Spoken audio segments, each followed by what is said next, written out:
Are you a person who bakes often, or are you someone who has never baked at all?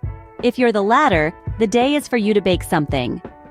Have you ever wondered why the smell of fresh baking is so irresistible?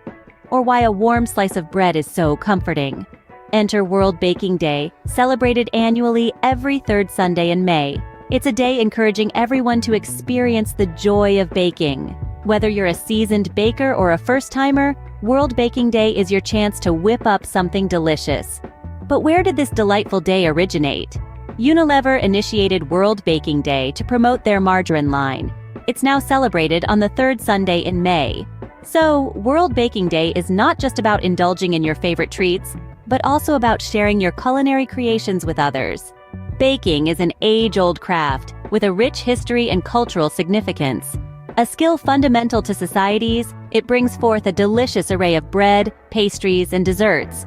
So, what are you going to bake today? Whatever it'll be, make sure you share it with your loved ones.